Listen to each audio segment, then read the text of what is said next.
各位家長、各位同學，大家好！好快就要考試啦，大家要善用假期溫習噃。喺中文科裏邊有兩份佔分比較重嘅卷別，就係寫作卷同埋閱讀卷啦。喺呢段片段裏面，老師會向大家講解溫習寫作卷嘅要訣，而另一段片段呢，老師會教導大家點樣溫習閱讀卷。請同學而家準備中文課本同埋校本練習，仲有你嘅作文簿同埋實用文小冊子，仲有造句簿，然後按繼續啊！喺6月5日，即係嚟緊嘅星期四，就係中文閱讀同埋中文寫作考試嘅日子。我哋而家要好好準備啊！中文閱讀卷嘅範圍同埋寫作卷嘅範圍大致上係一樣嘅，都係考第7、9、10同埋第11課。今日我哋係集中講寫作卷嘅。寫作卷分開4部分，第一部分係實用文，實用文係要溫習邀請卡。第二部分係短文，短文係看圖寫作，要寫150字或以上噶。而造句同埋句式呢都有得溫習嘅，係要寫16字或以上嘅。呢4樣嘢，同學要喺50分鐘之內完成，其實並唔簡單噶，所以同學一定要對邀請卡嘅格式十分之熟習，目標係要喺10分鐘之內完成，然後仲有40分鐘做呢3樣嘢。請同學攞出3年班下冊嘅實用文小冊子啊！今次我哋係考邀請卡噶。邀請卡嘅格式要寫上上款、正文、下款同埋發卡日期，仲要寫出邀約嘅目的，資料要齊全啦。即係話你要講邀約嘅日期、時間同埋地點啦。而日期、時間、地點係要分點列出噶。一齊嚟睇下例子啊！請根據題目寫邀請卡。同學可以喺呢度圈住邀請卡呢一度，第日睇題目呢，你見到賀卡亦都可以圈起，見到書信亦都圈起，咁就唔會寫錯格式啦。學校將舉行科技遊戲日，你是文山，請寫一張邀請卡，邀請表哥和你一起參加這個活動。咁我哋就要按題目嘅要求寫封邀請卡俾小智表哥。第2個格，我的學校將會舉行科技遊戲日，呢度有得抄個噃。然後我哋就要創作啦。我知道你一向喜歡參與和科技相關的活動，咁你要睇翻嗰個係咩活動啦，你要作啦。所以想邀請你一起來參加，記住要寫邀請同埋詳情如下冒號都要寫，然後就分點列出日期、時間、地點。呢度呢要低2個格啦，日期10月6日星期幾都要寫埋，時間由幾點至下午幾多點要寫，地點要寫啊。然後就作下嗰日有咩活動啦，例如有抽獎啊、做手工啊等等，總之你要合理嘅活動就可以噶啦。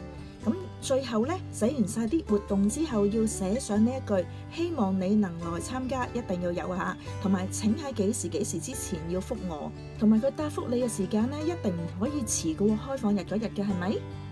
最後寫上下款、表弟文山上同埋幾月幾日啦，邀約嘅日期一定要比嗰一日前嘅。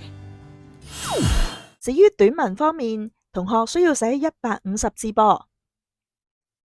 寫短文嘅時候，同學要留意題目嘅要求，圈出題目嘅關鍵字。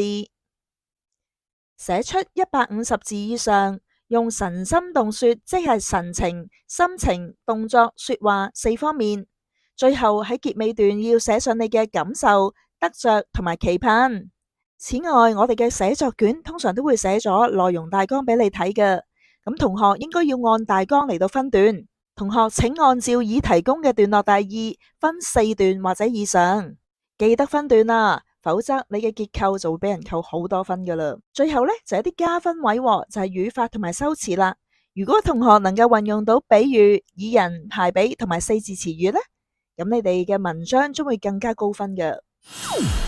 而喺句式方面，同學需要作16個字或以上嘅句式。同學可以準備書籤，我哋夾書籤，一陣間再溫習啊。喺書嘅3下第1冊第76頁有不應該嘅句式，大家夾一張書籤喺上面啦。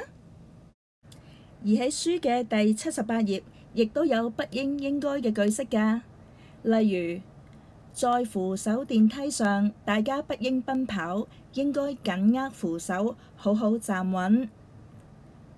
在月台等候列車時，大家不應超越黃線，應該站在黃線後面。列車到站時，大家應該先讓車上的乘客下車，不應爭先上車。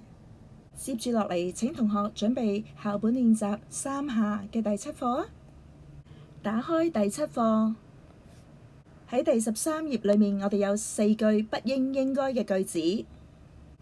1. 我們不應塗污椅子，應該愛護公物。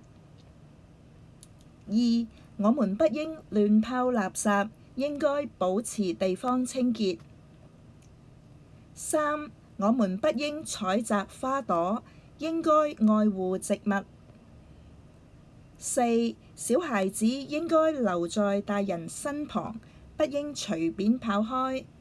同學只需要揀其中一句讀熟佢、寫熟佢，就係溫咗不應應該嘅句子㗎啦。喺書嘅第11頁，即係第9課，就係不但還嘅句式，同學需要溫熟。而第11頁呢，都會有啲不但還嘅句式，同學都需要溫熟佢㗎。第10課書第17頁都有不但還嘅句式㗎噃。而第9課嘅校本練習亦有不但還嘅句式。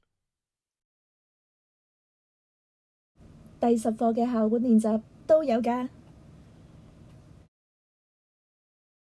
跟住下一句句式就係由於所以啦。喺第11課，即係書第33頁就有呢一個句式，而書嘅第34頁都有由於所以嘅句式㗎噃。校本練習嘅第11課亦有由於所以嘅句式㗎，例如由於子成用功讀書，所以他的成績很好。由於子成待人真誠，所以同學都喜歡跟他做朋友。由於今天是子成的生日，所以我們都送禮物給他。以上每款句式，大家揀一句嚟到讀熟佢、寫熟佢啦。至於造句方面，同學就需要攞出你嘅造句簿，溫熟第7、第9、第10同埋第11課嘅重點詞語造句。總結嚟講，喺造句方面呢，如果想攞到高分，咁記住要寫16字或以上連標點嘅句子，仲要預先溫習造句簿啊！考試就到啦，同學越早溫習，越有充足嘅準備，就能夠攞到越好嘅成績啦！各位同學加油啊！嘿，想要練好